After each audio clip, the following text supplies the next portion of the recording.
بسم الله الرحمن الرحيم. اللهم صل وسلم على سيدنا محمد وعلى آله صحبه وسلم. ان شاء الله النهارده يا بنات هعمل كده معاكم رز بسمتي بطريقه سهله وبسيطه كده على اي بنوته كده لسه داخله المطبخ. عايزه اقول لكم يا بنات ان انا برضك عامله كده معاها دبابيس كده مقرمشه جميله قوي، وعامله برضك معاها كده اجنحه. طبعا الطريقه سهله وبسيطه برضك زي ما انا قلت لكم. طبعا تغيير يا بنات كده في الاكل، انتوا عارفين الواحد بقى يعني بيبقى كل بيت كده فيه اطفال بيبقى عايزه انت تغيير لاولادك. بسم الله ما شاء الله يا بنات زي ما انتم شايفين كده. يا ريت بقى اللي اول مره يشوفني ما ينسانيش في لايك واشترك في القناه ويفعل زر الجرس عشان كل ما ننزل اي حاجه توصل لكم ان شاء الله. برضو يا بنات انت ممكن تعملي مع الدبابيس كده والاجنحه، ممكن تعملي رز بسمتي، ممكن تعملي مكرونه. طبعا يعني التغيير مطلوب في كل وقت. يا ريت بقى اللي اول مره يشوفني ما ينسانيش في لايك واشترك في القناه ويفعل زر الجرس عشان كل ما انزل اي حاجه يا بنات توصل لكم ان شاء الله. يلا يا بنات نبدا بسم الله ونشوف الطريقه مع بعض.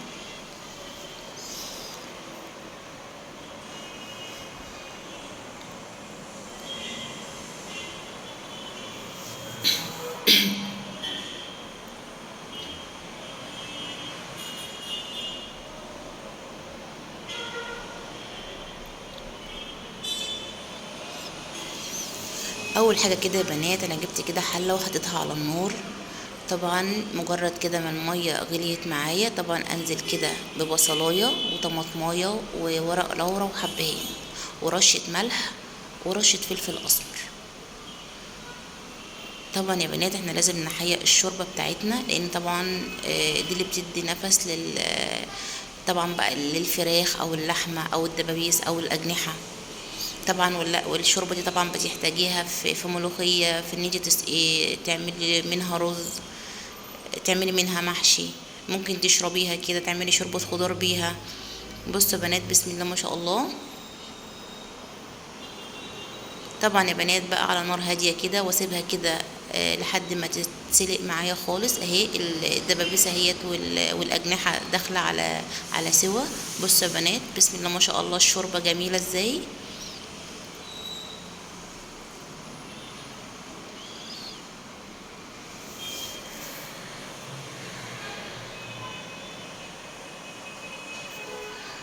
هبدأ بقى ان انا اطلع كده دبوس كده اشوفه استوى كده ولا لأ.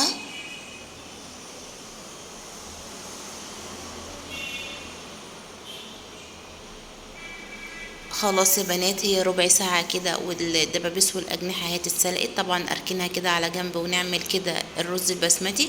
طبعا أنا معايا كده معلقة أو نص أو معلقتين سمنة بلدي. أنزل عليهم كده بمعلقة أو معلقتين برضو زيت على حسب ما انتي حابة. طبعا يا بنات أنا عندي هنا بصلاية كبيرة، يا إما تبشريها كده يا إما تبشريها يا إما تخرطيها زي ما أنا عاملاها كده.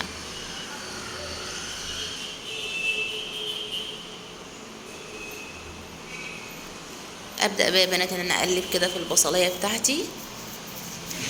طبعا بقى يا بنات انا عندي هنا ورق لورا وعندي هنا حبهان. بصوا يا بنات طبعا ده بيدي تست عالي قوي للرز البسمتي. طبعا يا بنات زي ما انتم شايفين كده انا عندي هنا اللوم اللي هو الناشف، وعندي هنا عودين 2 قرفه، وعندي ورق لورا، وعندي حبهان. طبعا لو انت عندك قرنفل حطوا قرنفل.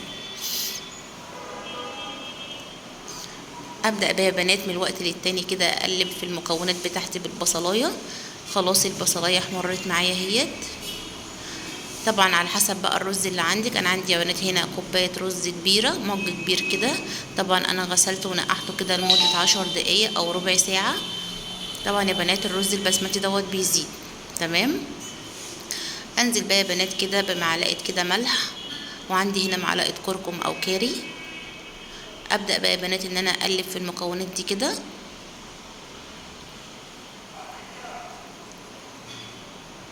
طبعا بقى يا بنات انا عندي هنا الكوبايه الرز البسمتي قصادها كوبايتين 2 ميه.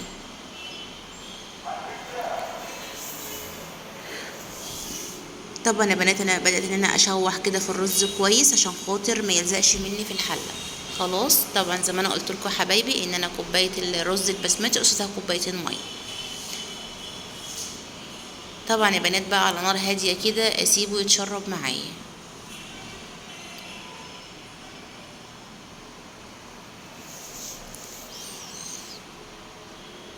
خلاص يا بنات، بعد كده 10 دقايق كده نبص على الرز مع بعض. خلاص يا بنات اتشرب اهوت الشوربة كلها بتاعته. ابدأ بقى ان انا اهدي النار خالص كده واسيبه يا بنات برضك لمدة 10 دقايق. طبعا بقى انا هعمل كده التشريبة اللي انا هنزل فيها الدبابيس والاجنحة بتاعتي. طبعا انا عندي هنا بيضة، وعندي هنا رشة ملح، وعندي هنا رشة ملح ورشة فلفل ورشة كمون. يبقى انا يا بنات التشريبة بتاعتي عبارة عن بيضة وملح وفلفل وكمون وبهارات فراخ. طبعا عندي هنا برضو كوباية لبن كده صغيرة. اركنها بقى يا بنات كده في التلاجة. طبعا انا عندي هنا البقسماط بتاعي ده يا بنات انا اللي عاملاه. انا طبعا لو انت عندك عيش فينو كده في البيت طبعا هتحمصيه في قلب الفرن البوتاجاز، وبعد كده هتفرميه في قلب الكبه بتاعتك يبقى عندك بقسماط. طبعا انا حاطاه يا بنات في التلاجة. بصوا يا بنات بسم الله ما شاء الله. طبعا انا عندي هنا كيسين 2 فيجيتار. طبعا لو انت بقى حابه تجيبيه حامي او حار على حسب رغبتك انت. طبعا فضيتهم كده على البقسماط.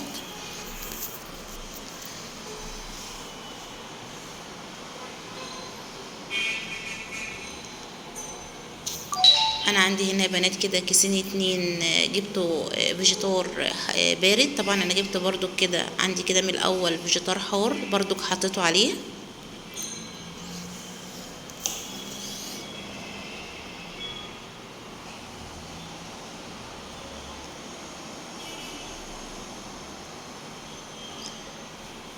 بصوا يا بنات بقيت البقسماط بتاعي كده طبعا هحطه في التلاجة. هنزل بقى برضو كده برشة ملح ورشة كركم يا بنات ورشة بهارات فراخ.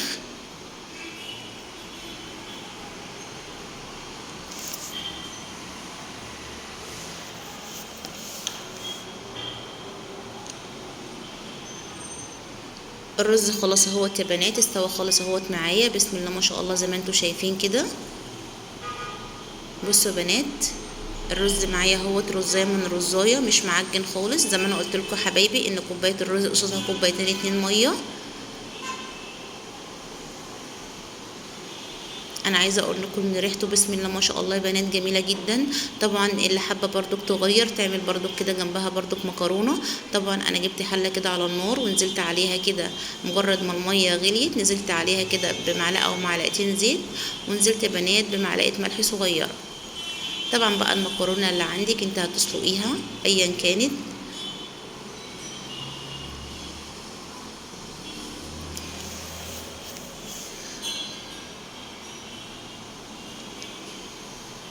طبعا بقى لو انت عندك تسبيكه او انت لو انت هتعملي التسبيكه تبقى عباره برضك عن التسبيكه بتاعتي يا بنات انا عندي هنا جاهزه هنا في التلاجة يعني انا مش هعملها. عشان كده انا قلت اسلق كده كيس مكرونه جنب الرز البسمتي. خلاص بقى يا بنات اطلع كده الفراخ بتاعتي.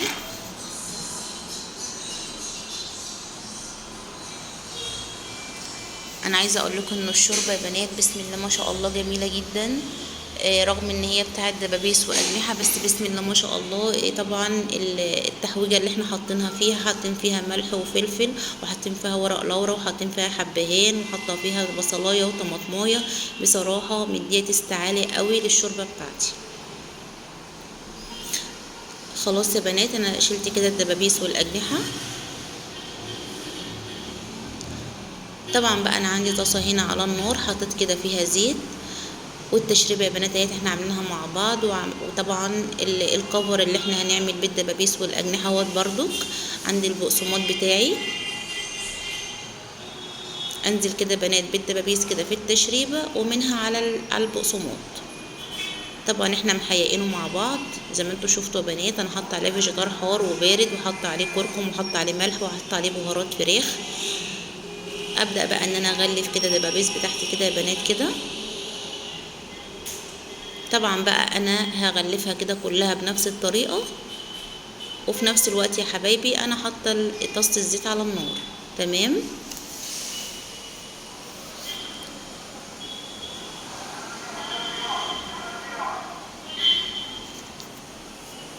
يبقى انا كده عندي الرز بتاعي جاهز وعندي هنا المكرونه.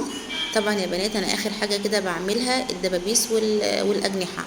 عشان يبقى الاكل كلته جاهز معاكي. طبعا بقى لو انت عندك سلطه طحينه، لو انت عندك سلطه بتعمليها جنب الاكل.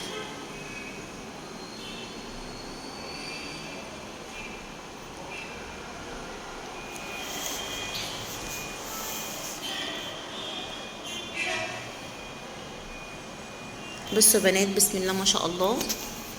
طبعا بقى انا عندي كده الزيت بتاعي حمي اهوت. طبعا انزل كده يا بنات بالدبابيس والاجنحه زي ما انتم شايفين كده. لازم يبقى عندك الزيت بتاعك سخن جدا عشان الكفر اللي احنا حاطينه يا بنات ما ينزلش في قلب الزيت. لو الزيت بتاعك بارد كل الكفر ده هينزل. بصوا يا بنات، بسم الله ما شاء الله.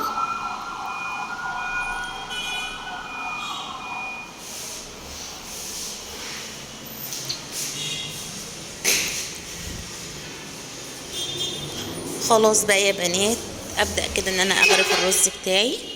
بصوا بسم الله ما شاء الله.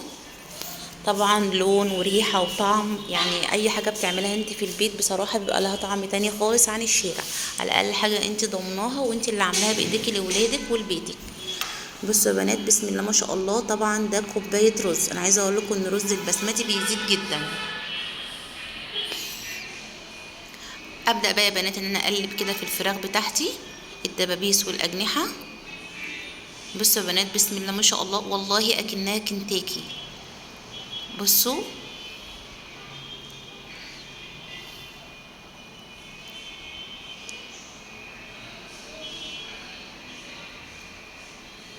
خلاص يا بنات، ابدا بقى انشل كده من الزيت كده الاجنحه والدبابيس بتاعتي كده في مصفى عشان تصفي الزيت كله اللي فيها.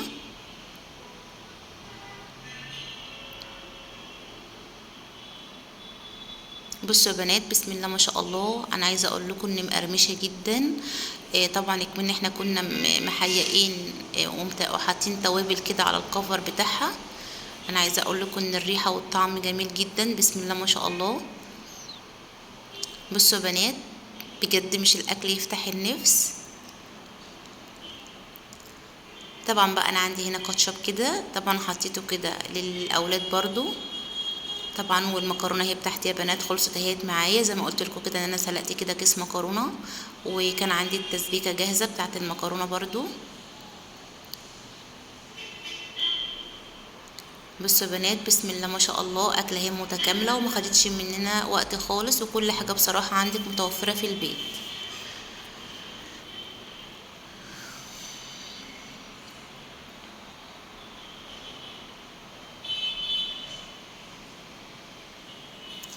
بصوا يا بنات، بسم الله ما شاء الله.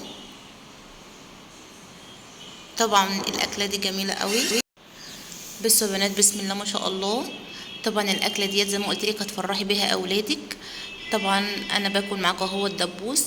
طبعا اللحمه من جوه بسم الله ما شاء الله جميل قوي ومقرمش كده من بره وطري من جوه. عايزه اقول لكم يا بنات ان الطعم بصراحه حكايه جميله قوي، واكله سهله وبسيطه كده زي ما انا قلت لكم. بصوا يا بنات، بسم الله ما شاء الله.